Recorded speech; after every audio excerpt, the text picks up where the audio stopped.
सगळ्यांना नमस्कार, मी आहे प्रिया आणि आज आपण बघणार आहोत हिवाळ्यात खास मकर संक्रांतीला आवर्जून बनवली जाणारी कुरकुरीत, चविष्ट आणि परफेक्ट तीळ चिक्की।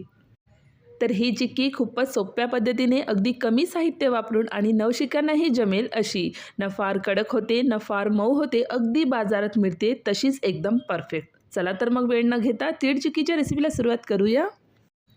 तिळाची चिक्की तयार करण्यासाठी इथे मी 1 वाटीपर्यंत पांढरे तीळ घेतली आहे। कढई गॅसवर ठेवा, गॅस मध्यम आचेवर ठेवा आणि त्यात तीळ घालून हळूहळू सतत ढवळत भाजून घ्यायचा आहे। तीळ हे भाजून घेताना त्याचा रंग बदलू देऊ नका, सतत आपल्याला मिक्स करत राहायचं आहे, नाहीतर तीळ हे करपणार आणि चिक्की मात्र कडवट बनून तयार होणार। तीळ हे छान असं भाजला गेला की ती चिटपट असं साऊंड करायला लागते, हलके फुललेले दिसते आणि छान असा सुगंध यायला लागतो। त्या स्टेजवरती आपल्याला गॅसची आंच हे बंद करायचं आहे। अशा प्रकारे भाजून घेतल्यानंतर हे तीळ एका प्लेटमध्ये काढून घ्यायचं आहे आणि पूर्णपणे थंड होण्यासाठी ठेवून देऊ। परत गॅसवरती कढई ठेवायचं आहे, यामध्ये 1 चमचा तूप घालायचं आहे। तूप घातल्यामुळे चिक्कीला छान असं शाईन येते आणि टेस्टही अजून छान लागते।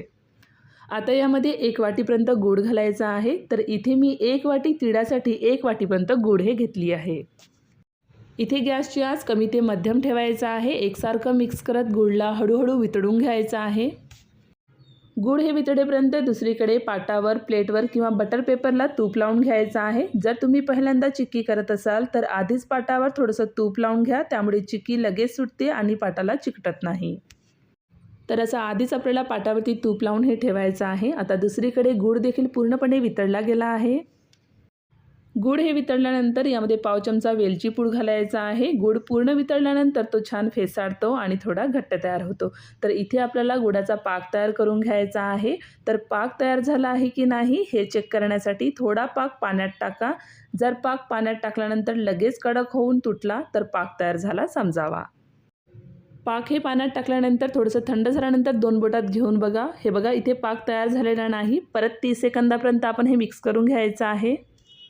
परत एकदा पाकला पाण्यात टाकून बघायचं आहे। पाक पाण्यात टाकल्यावर लगेच कडक होऊन तुटला तर पाक इथे तयार झाला समजावा। तर असं पाक हे कडक होऊन तुटला पाहिजे। तर इथे आपल्याला गॅसची आंच हे बंद करायचं आहे। आता या वितळलेल्या गुळामध्ये भाजलेले तीळ घाला, पटापटा सगळं नीट मिक्स करा, जेणेकरून प्रत्येक तीळ गुळात नीट कोट झाला पाहिजे। या स्टेजला उशीर करू नका, कारण गुळ पटकन घट्ट होतो। तर असं पटकन मिक्स करून घेतल्यानंतर पाटावर ओता आणि वरून तूप लावलेल्या वाटीने किंवा पोळपाटाने पातळ पसरून घ्यायचं आहे किंवा थापून घ्यायचं आहे। तर हे प्रोसेस आपल्याला खूप लवकर करून घ्यायचं आहे आणि पाटावरती लगेच पसरवून घ्यायचं आहे। तर इथे आपल्याला चिक्की किती जाड आणि किती पातळ हवी आहे त्यानुसार हे लवकर पसरवून घ्यायचं आहे। तर चिक्की कोमट असतानाच यावरती चाकूने काप करून घ्यायचं आहे। आपल्याला आवडेल त्या आकारामध्ये हे आपण कट करून घेऊ शकतो। खूप जास्त कट मारायचं नाही, फक्त थोडंसं कट करून ठेवून द्यायचं आहे। तर इथे चिक्की हे थोडं थंड झालेली आहे, लगेच पाटावरून सुटायला लागलेली आहे। तर इथे चिक्कीला आपण पूर्णपणे थंड करून घ्यायचं आहे आणि त्यानंतर हे पाटावरून काढून घेऊ। तर इथे आपण बघू शकतो चिक्की हे पूर्ण थंड झाल्यानंतर पाटावरून लगेच हे सुटत आहे, कुठेच चिकटून नाही। तर पहिल्या प्रयत्नात सुद्धा आपण 100% परफेक्ट चिक्की हे बनवून तयार करून घेऊ शकतो।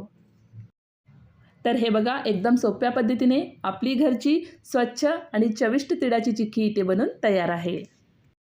तर ही चिक्की या मकर संक्रांतीसाठी, मुलांच्या डब्यासाठी किंवा हिवाळ्यात खाण्यासाठी एकदम परफेक्ट आहे। जर तुम्हाला ही रेसिपी आवडली असेल तर व्हिडिओला लाईक करा, शेअर करा आणि अशाच घरगुती रेसिपीसाठी हनीप्रिया खजाना चॅनलला सबस्क्राईब करायला विसरू नका। पुन्हा भेटूया अशाच एका नवीन रेसिपीसोबत। धन्यवाद।